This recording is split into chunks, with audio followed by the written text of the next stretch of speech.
Welcome to Therapist Off Script, a podcast designed with therapist in mind as we discuss all things psychotherapy practice, the good, the bad, and the truly mind-blowing adventures of being a therapist in process. Hang on as we dive deep, join together, and empower others for the journey of a lifetime.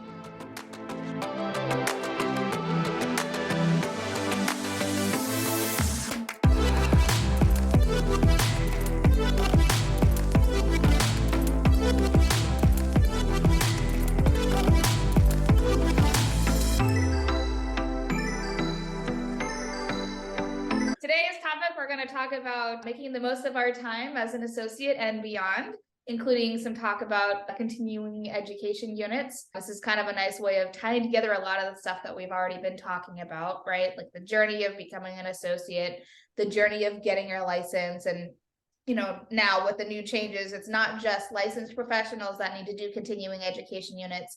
Now associates have a couple of those requirements as well. And then we also talked about self-care before and burnout or rest out. So all of these topics are going to resurface, but kind of in a new light. Welcome to Therapist Off Script. We are two therapists, Jen and Alyx, in the mental health and wellness space, coming together from different points in our profession to unlock the world of healing arts and all that it holds of being a psychotherapist in practice, regardless of where we are in the process. While we are therapists, this podcast is not meant to be therapy or supervision. Should we mention clients, we are committed to safeguarding our client confidentiality. Please know that information presented here is intentionally de-identified, with details changed and are often a representation of common challenges we've witnessed within the struggles of life and simply being a human.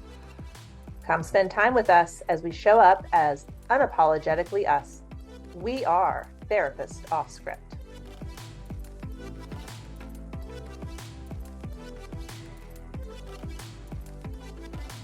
So you're using the word journey. Yes. And my mind goes to, we're on my nerd therapist mind, who's also an ACT therapist, as many of you know if you've been listening to our podcast. We're going on a quest and we're going to slay the dragon. And what do we need for our quest? Well, we need our toolbox or our backpack, whatever, like you're going to the shop and you're picking out your essentials. So whether it's like a side bag or a backpack or a cart, whatever you store your tools in. You also need your lifeline. What's that?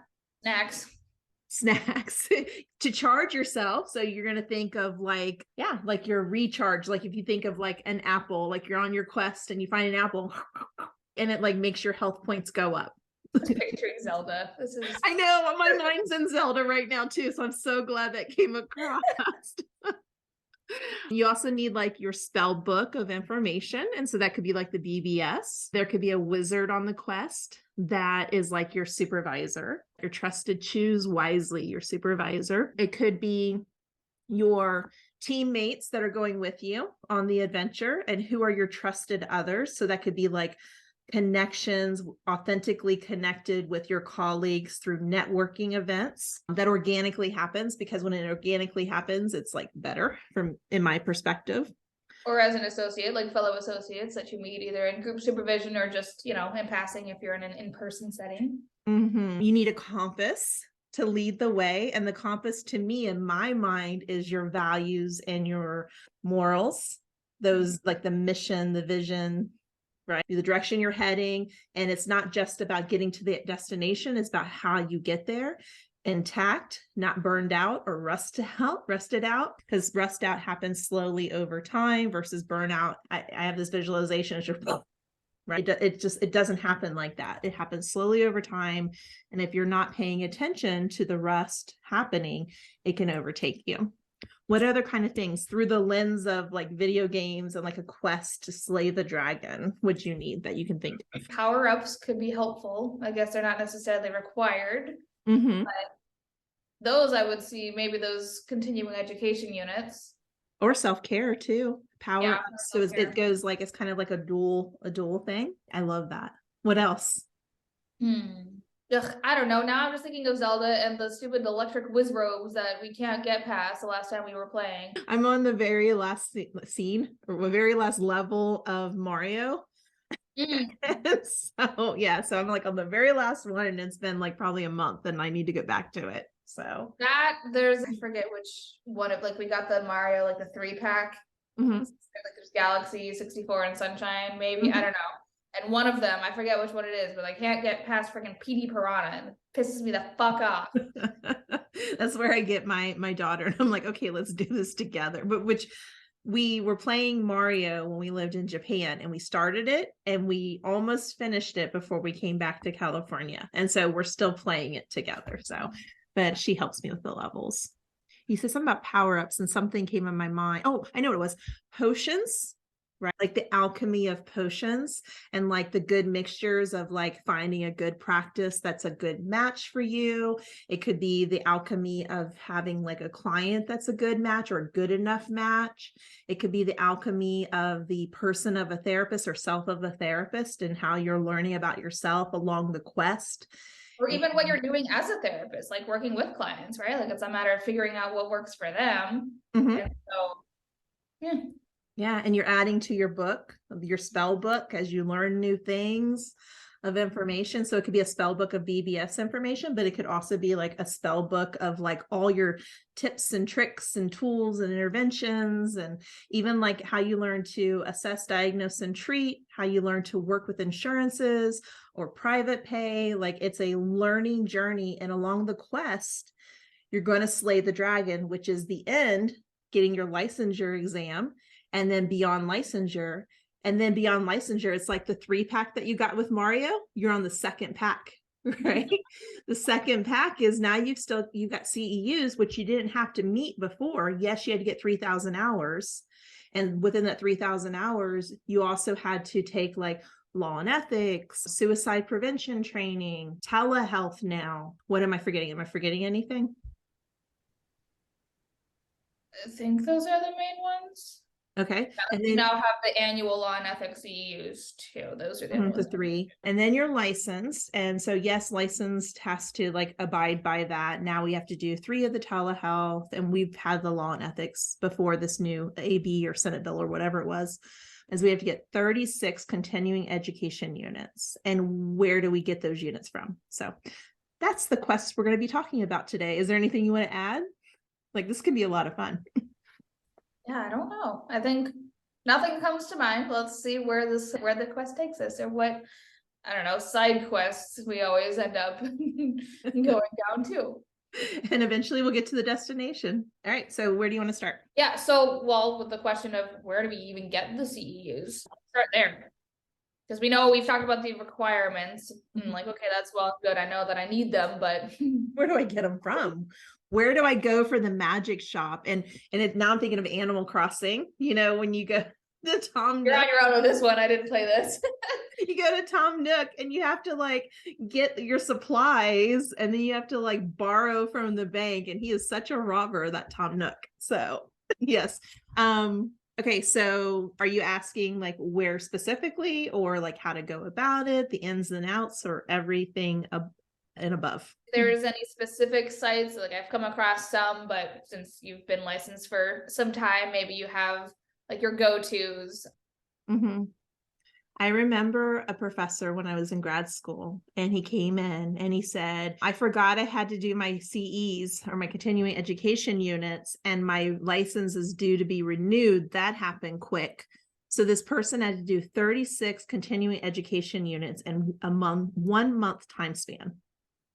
And I thought to myself back then, I will never do that. Like, there's no way. So my license is due to be renewed in April of this year, to my surprise, because it does go very quickly. I thought I had till 2024, but I have till 2023. So April 2023, but I already have far above the CEs that I need, and I'm multi-state licensed, and thankfully my CEs that I take apply to all the states that I'm licensed in. Different states have different requirements though, so I'll say that. Okay, so what I would say is Psychwire is a really good one. So I'm gonna give you some specifics, but before I give you specifics, I guess I would say knowing what orientations you kind of gravitate towards, what you specifically are interested in. These are some things to consider. What populations are you working with? So for example, if you, like me, work with LGBTQ+, then you might want to take some continuing education units in that to make sure that you are up to date in the best treatment options for the clients that you are serving and supporting. What else to consider? Paying attention to like where you wake up when you're working with clients. So there's like a client in front of you and something is presented, some kind of like difficulty, and you get very curious about that because you have to grow in order to keep supporting the client. If you get excited and you notice that you go into your flow state or your genius zone with that, whatever that topic is, that might be something you want to get more continuing education units around.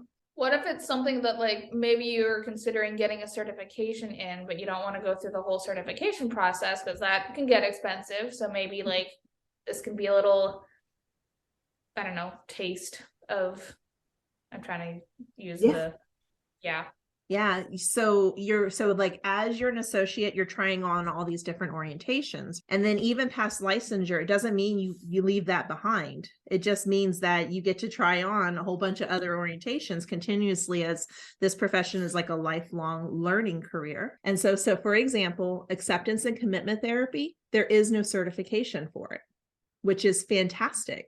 Like, I love that, but you also have to hold yourself accountable as an ACT therapist to get that education, because you can't just say I'm an ACT therapist and not have the training to go along with it, because that would be a disservice to our clients. Dialectical behavioral therapy has a certification process. Emotionally focused therapy has a certification process. CBT has some certifications. I'm trying to think what else. I don't know if humanistic therapy or Rogerian therapy, I think it's more like training, but don't quote me on that because I'm not 100%. I know I use aspects of that as an integrative therapist. I take continuing education. I just add it right into I'm going to pretend like in Zelda, I have like the backpack on. So I just, and it's like a never ending bag. So those are some things to consider. I may have missed some things. Okay. So Psychwire. Right now I'm taking Dr. Russ Harris has a Psychwire training on acceptance and commitment therapy for grief and loss. I saw him it's a new training that's coming out, something with people pleasing. I don't know what the second component of that was, but I caught it like quickly and it just got released. I just at least started seeing like the information about it over the last week. That's a good one. Psychwire? Well, no, just the people pleasing, the fact that there's a training for, Yeah, maybe you can look it up. And we can let everybody know. Psychwire, a people pleasing, and something else. I don't know what the second component is. Perfectionism. Oh. Yeah. ACT for people pleasing and perfectionism. People pleasing and perfectionism. Wow. That doesn't sound familiar to me at all.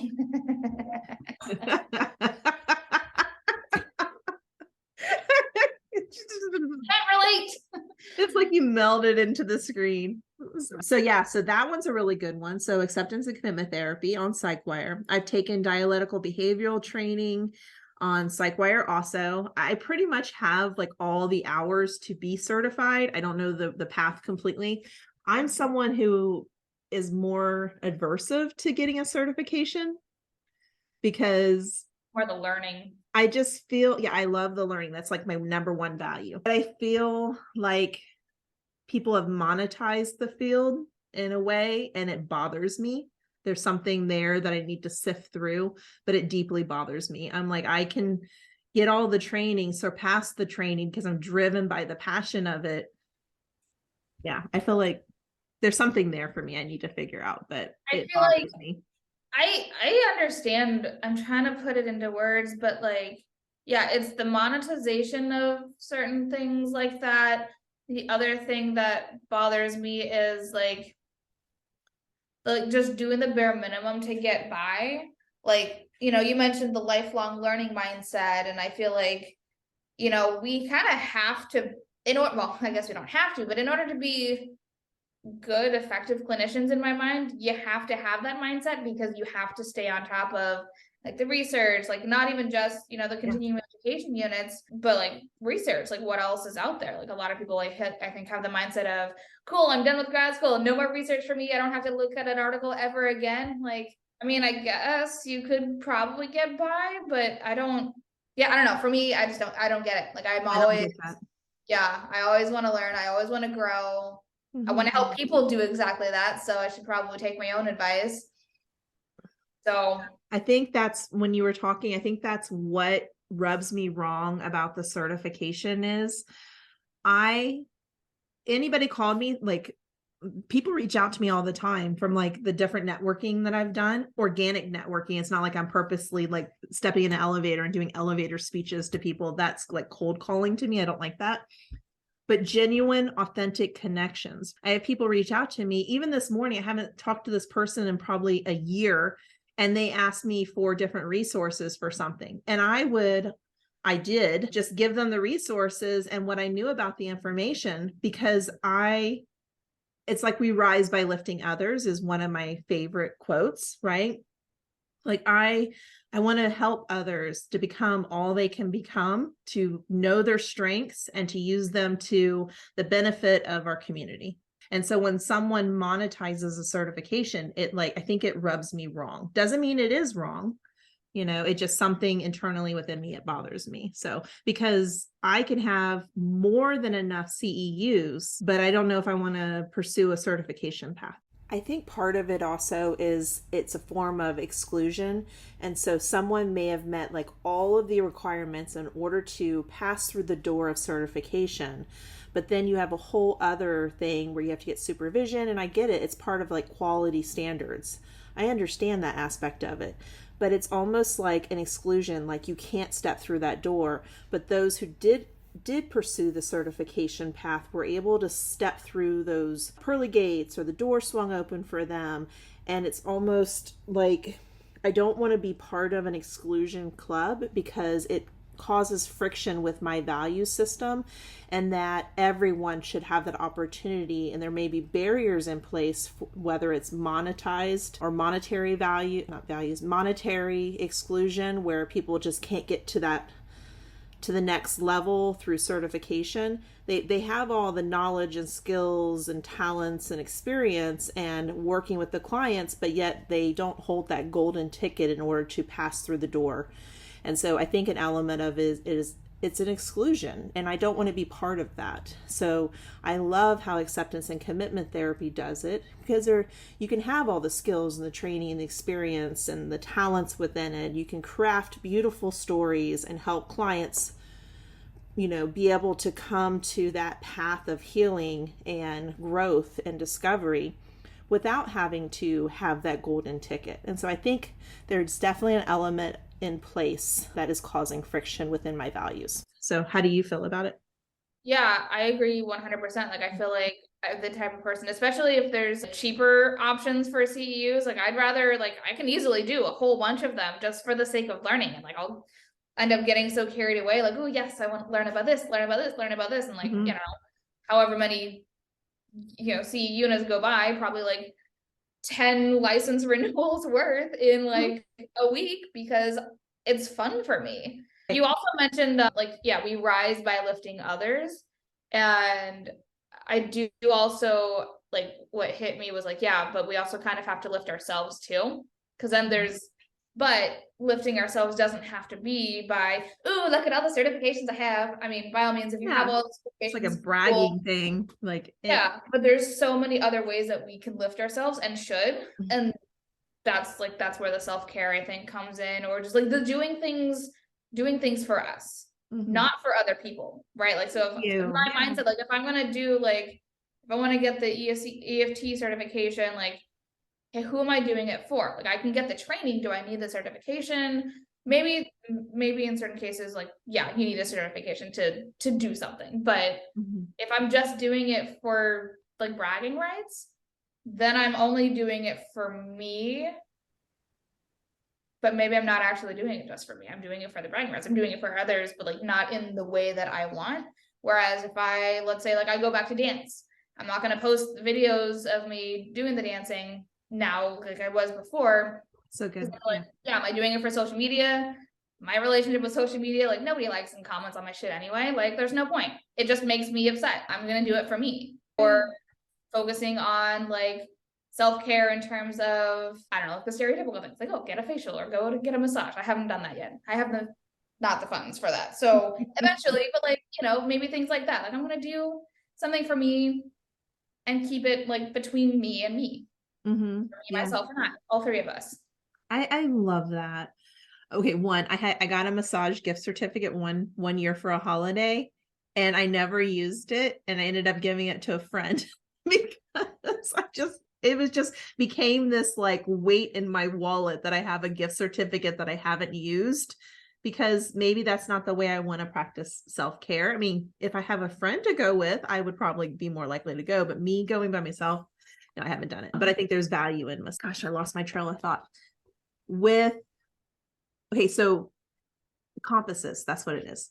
That comes back to the compass. And sometimes in society, especially with all the social media, we can live our life as if it's a highlight reel. And that's not real. REEL, REAL, it's not real, right? The homophone, I think that's what it's called. Get English nerd. It could be completely wrong. Yeah. But that's where we need to check in with our compass. Okay, I'm pursuing the certification. Is it because I want bragging rights and I want to be like flaunt it to others and like I'm better than you? And clients don't really care if you have a certification. It's more about the relationship in the room and the bond that happens, and a fellow traveler who's sitting with them in the depths of despair and, you know, holding their hand, guiding them, walking beside them through, you know, the next level. We'll talk about through games. So getting them to the next level, that key to unlock the mysterious door to be able to step through into the intentional life, whatever. Mm-hmm. Or am I doing it a certification because everybody else is doing it and I'm just going to join the crowd? Am I doing it because it's like an accomplishment for me, and it's not for anybody else, but I feel like this is something I want to pursue? Maybe that compass would be more aligned with my value. It's like a sense of accomplishment. I did it. I put in the hard work. I have the stamp or whatever that is, certification to say that, you know, I've done all this training. I have a suspicion people have been through all the training. Some of them probably aren't very great.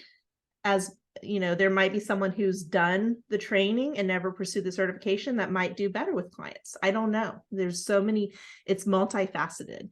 So really it's asking yourself that question: what is my purpose for doing this? And if you want to get the certification, get the certification. I just know it's not really for me. Like, it goes against a couple of my values just by talking this out with you. So yeah, I think for me, what it comes down to, like, I'm going to do what I want, or I need to be better about doing what I want.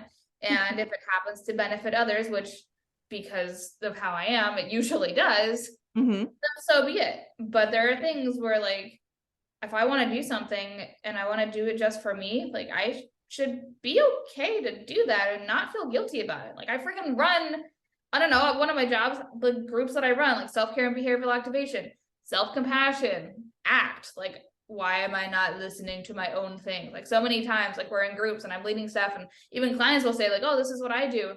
Oh, damn, that's a good idea. I'm going to steal that. Like, I learn things from even my clients, and same and vice versa. And then I can learn more things and I can pass it on to other clients. And it's just like an ongoing thing, but I'm benefiting because I'm learning more about how to uplift my own life. And it happens to also benefit others by being able to help them uplift theirs. But at the same time, like, I have, you know, years and years and years of having others in mind, which, don't get me wrong, like, that's one of my main values. Like, I understand that. But I've pushed myself aside.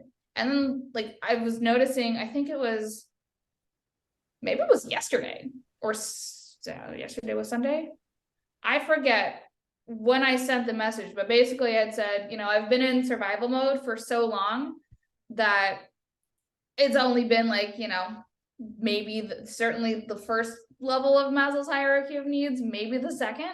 But now, like, as of, you know, Sunday, I feel like I'm finally in a place where I can start actually working on the higher levels in a way that I haven't really ever, and get back to who I want to be, or get towards who I want to be. And that involves doing things for me for the sake of doing things for me. And because of that phrase, like, I've always thought that it was selfish. That's why I don't ever get there. But fuck that. Fuck that. Yeah. So much came to the surface as you were talking. One was, and I was jotting down things so I wouldn't lose them, because you know me, like the thought comes in and it'll like float off in a cloud, you know. Slaying your dragon. You can either be the one that slays the dragon on the quest, or the dragon can gobble you up. Right. And you're like, I'm taking my sword, I just leveled up, and I'm going to slay that dragon, and I'm going to live my life, and I'm getting back to the things that matter to me. Yeah. Kind of slaying it from the inside. Like, I've been swallowed up by You've been swallowed up, and you're like, whoa, I don't like it here. It's very dark. You're like, right. Another thing that came to mind, which is not related, but I'm going to say it. I figured out another component is why I don't like certification, is because I'm a friggin' rebel at heart, and you're not going to tell me I have to do it. If you tell me I have to do it, I'm going to say, fuck you. I'm going the opposite direction. That's just me. And what? And the truth comes out. And the truth comes out. That is like probably one of the main things. So this is what happens when you do a podcast with another therapist. You learn stuff. It comes to light.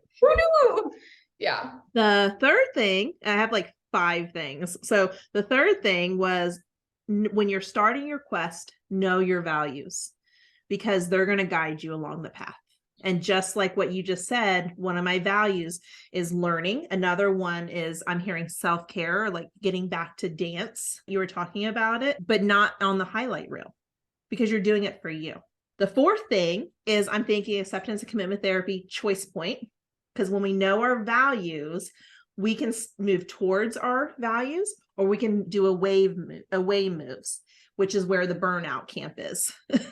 And so we're constantly, day by day, moment by moment, choosing our choice points. Is this going to be away from my values or towards my values? Which brings me to like one of the rabbit trail paths that we talked about. I don't know if I said this last podcast, but I am done with the nonprofit. Yes, I said that for sure. I am done with the online group practice that I was working for, because there was a misalignment in values. I am doing my own thing because I'm a friggin' rebel. Again, I'm going to bring that up. And the universe has opened up, and I'm getting a whole bunch of clients, knock on wood, hopefully it lasts. So that's just friggin' fantastic, because that is a testament to, I am on my quest, even beyond licensure, knowing my values, staying anchored in them, and using my choice points in life. And if I'm starting to head this direction, maybe that's not the direction that I need to go. So I'm done. The last point, which I believe would be the 5th point, is know your hunger points. If you're starting to gobble up your apples from your backpack, which is similar to what I said earlier, getting into your flow genius zone, we're getting back on the path to CEUs. Then those are the kind of CEUs that you want to pursue. Good therapy. So like I said, I am beyond my beyond my meeting minimal to renew my license, which is great. It's a position you want to be in. You don't want to be like the professor who had to do it all in 1 month, because that is, you're eating bad apples at that point, because you're just learning to get the 36 done. And it's not intentional and purpose driven. So making the most of your journey within that. So good therapy does continuing education. Once you're licensed, you can join that platform. It could be a client referral platform, kind of like Psychology Today, but they offer CEUs within it. For Less is another one. That one's a little dry for me, but it served its purpose. Yeah, it served its purpose in the past. I haven't really been on there recently. Clearly Clinical. So you'll notice some psychotherapists have this passion, and they take the passion and they create and begin offering continuing education units in their fields of passion, which, if I'm going to choose a continuing education, I want to learn from someone who's passionate about it. 100%. And so, yeah, huge difference. So Clearly Clinical. I don't want to say her name wrong, but it's Elizabeth Arias. I believe. I'm totally probably saying her name wrong, but she was the founder of Clearly Clinical. And so on there on the podcast, I'm a huge shout out to her. She does free podcast on a lot of platforms. And then if you do a membership, I don't recall how much the membership is. The last time I looked, it was like $50 something. I know she does promotions, but that's an annual cost. It might be more by now.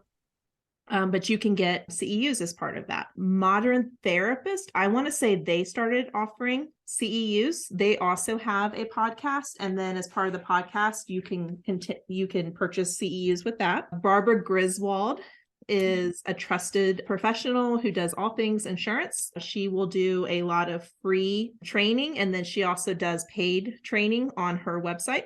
And that's her passion. And that's who I want to learn from. Someone who's going to teach it with a passion.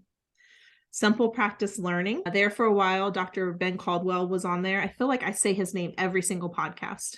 Such great admiration for him. Everywhere. Yeah. I don't think he's with Simple Practice Learning anymore. Pretty sure he's not, but that's a really good, they're doing good things on there. And then there's a training, I was just saying, like the psychotherapists who have a passion. Diane Gehart, hopefully I'm saying her name right. She just did free CEUs on unifying psychotherapy via the Institute for Psychotherapy That Works. I was actually watching it earlier today. She offered it live and then she did a recorded. And so I'm watching the recorded one, but there's CEUs with that. So it'd be really hard encapsulating everything we said to not get your continuing education units, but it's how you or what units you decide to pursue that's going to make the difference and make the therapist that you are. So, yeah. Something else that wasn't mentioned yet was conferences. You get CEUs from going to conferences, right? Which is also a great way of serving a purpose of networking. Mm-hmm. And yeah, like seeing the people that, you would get the CEUs from, or, like the people that are passionate about it, go see them live, go meet them. Yeah, for sure. I live right by wine country in Temecula, and they do continuing education units there. So, Alyx. You all say no more. Yeah. Last one I remember that being there was like camp. They did a law and ethics one there. I believe it was there. So, yeah, but I'm so still in the mindset or like the brain space of the pandemic and everything's online. And I just got very comfortable with doing everything online. Effective this week, I have an in-person office. So one day a week, I'm getting back to in-person. So that's like mind-boggling, I guess would be the best word. So yes. So any CEU things that you know about that I didn't mention? I mean, there is a plethora of CEUs opportunities. Yeah. So you mentioned CEU for less. That was one of the things that popped up. Me being my broke ass bitch self. Cannot afford Psychwire right now. Oh, what was the other one? There was another one that does Udemy do CEUs? I feel like they do. Because it was like some of those courses are like $10. Like that would be something that I can easily, like, happy birthday to me, just like do 10 of them all at once. Just verify, that's probably something important to mention, verify that they are allowed to offer the CEUs, because it's so funny. There is a certification process that they have. I don't know if it's called certification, but there's certain criteria they have to meet. Like they have to, have the framework, they have to do the outline, what's going to be covered. Like, I don't know the ins and outs of that. So I'm by no means an expert on that. But make sure, like National Board of Counselors, you want to make sure that the CEUs you're taking will actually count towards your, renewal of your license. So yeah. Oh, I think it's Get CEUs Now. That's where I did the, oh good Lord, whatever was required for associates. I got the announcement and then I signed up right then and there. Was it telehealth? No, it was suicide prevention. I did mine through Simple Practice Learning.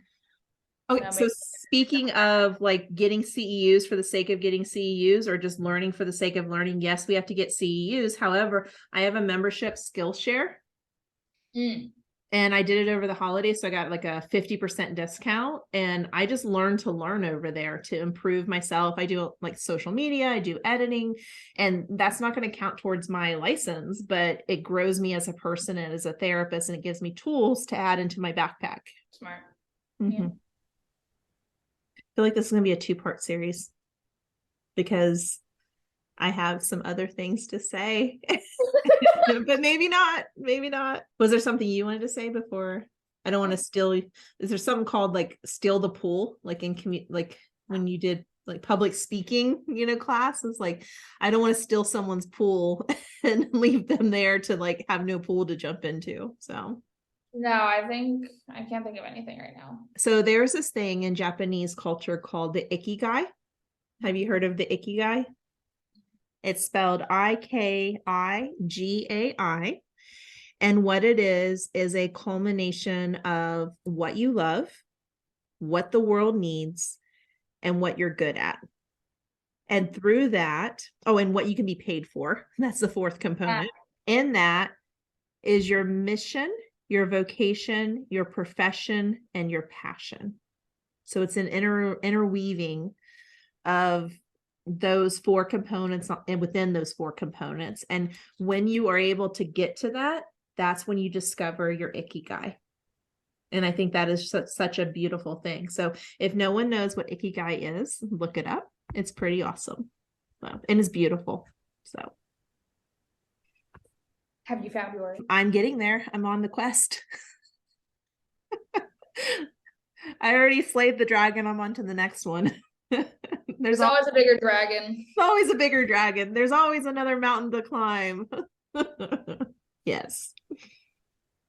I love our brains. Something else I will say is along the associate path to licensure and beyond, there is energy givers in life. So we're talking about self-care. And then there's energy takers. Energy givers can be, woven into self-care, such as like for me, when I'm starting to feel depleted, I know I need sunlight. I know I need fresh air. I know I need to get a big bottle of water. All of those things help me. Eating nourishing food. If I'm driving through a McDonald's and eating every day, like I'm not going to feel good. Nothing against McDonald's. But if my kids said, Mom, if you could eat one food every day for the rest of your life, what would that be? So I'll ask you, Alyx, if you could eat one food for the rest of your life, what would that be? Is there a 100% guarantee that I'll never get food poisoning? Yes. And then sushi. Really? Sushi or Chipotle, and both of them, Chipotle is less trustworthy than sushi, at least the places that we go. But yeah. Oh, that's so funny. That's like opposite. Like I do not eat seafood. Yeah, I just don't eat seafood. We went to this sushi go round in Japan, and I figured I would eat like cucumber, like rice, like the what's it called? The sushi wrapped cucumbers, like the rice wrapped cucumbers. You know what I'm trying to say, right? They didn't taste good. And my poor husband, he ate like 6 of them for me. Because in Japan, you're not supposed to leave food. It's a culture thing. So yeah. And I just could not eat it. And like every time I looked at that place when we passed, because it was kind of near our house, like I would not feel good. So it just was, I'm sure there's better sushi go rounds. So, okay. So mine would be a salad or pasta, because I love both of those things. So, and my kids are like, Mom, it's the only food you'd eat for the rest of your life, and you're choosing salad. I'm like, I'm an oddball. I'm going to embrace it. I love salad. So yes, could also be rest, connections, like going out and just being with the people within my network, like associates that I've supervised in the past, just, keeping those connections strong, going out for coffee or tea. Energy takers could be people pleasing, perfectionism. I feel personally attacked right now. You're doing it on purpose. There's a course on that. So I brought it back around. If you feel like you're on autopilot, that's a huge clue from the rest out. Toxic workplace, toxic supervisors. There's some really good supervisors out there, but there can be a misalignment. Mindfulness could be an energy giver, just grounding yourself throughout the day. Actually, the tools we teach to our clients, we use on ourselves also. So what's your thoughts on that? Yeah, I like it. Also adding rewards, build in rewards into your life everywhere you go. Like this is something that we talked about in definitely the self-care behavioral activation group. Like whatever goal it is, break it up into smaller and smaller goals, because that way, like it's a small goal, but you achieved it. Therefore, yay, reward. And something like, even like you put a star or a smiley face or circle on the calendar, like I did whatever it is I was planning on doing, especially if you're trying to build a habit, right? So, or I guess also if you're trying to go a day or however many days without doing something, then you put, mark it on your calendar so you can see, ooh, yay. Yeah. So all of the above, but reward yourself. Yeah. So when you say reward yourself, gold star, so adult gold star token economy right here, they've got the psychology down for me. So anybody's listening, I just showed a Starbucks cup. So yes, the Starbucks gold card has me captured, and I willingly surrender to that. I will not be a rebel within that. The siren call you out on that. Damn it. The siren has drawn me in. Were you gonna call me out on the rebel? Yes. But I chose it, so it's okay. Another thing I want to say with self-care can get a negative connotation. It's like, oh yeah, I just need to go get my pedicure and I'll feel all better. No, that's not the way it works. Like self-care is like naturally integrated into your life, and it's a continuous thing that it's not all about doing things. Sometimes it's just about being, not shifting into do all the time, but shifting into being. There's a difference within that. And we were talking, so the things that are naturally integrated into your life, you were talking as an associate. A lot of associates don't have like a ton of money to go get massages or to invest in that fancy apothecary bubble bath or to take a vacation. Like that feels out of reach, and so there's things you can do that do not require money. And those things could be like a mindful walk in nature, getting out into your park, using your national parks. Thank you. That's what I was trying to say. Listening to music, journaling, getting enough rest for your body. I have these quadrants: eat, move, sleep, and connect. Or any one of your quadrants out. Eat is more like nourishing your body. It's not like diet culture or anything like that. That sets you up in a shameful spiral. Move is moving your body. Sleep is getting enough rest, quality sleep. And then connect can be with yourself, like just being with yourself, others, authentic connections, and the world, the community. How are you investing into your community? Yeah. So reading books, like that could be another thing. Going to your library, it can be free. Just spending a day at the library. I know when I walk into like a library or like a bookstore, like I have this like feeling of peace and calm. So that's where I go to for my self-care.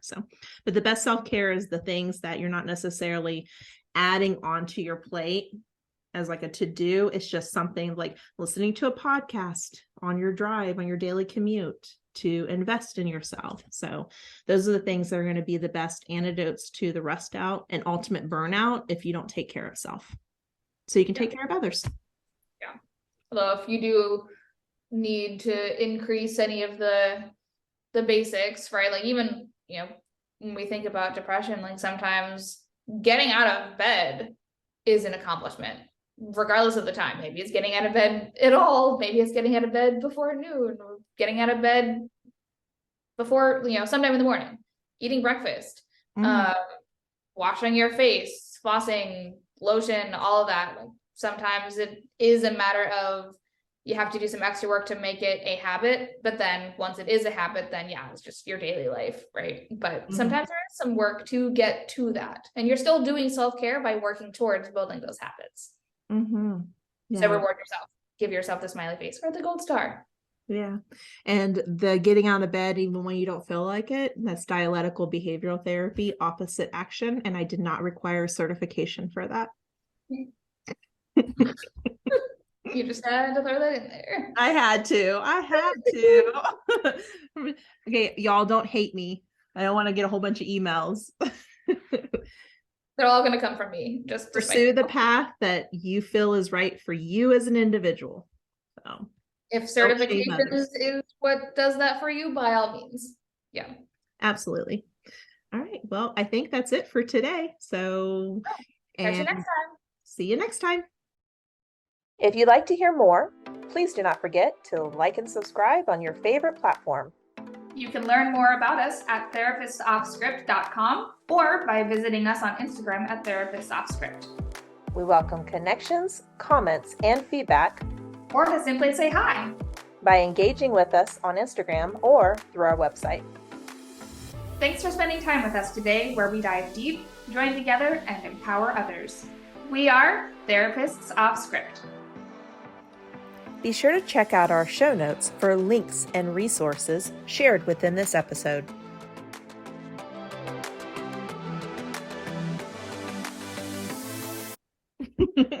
Like such a dork, like waving.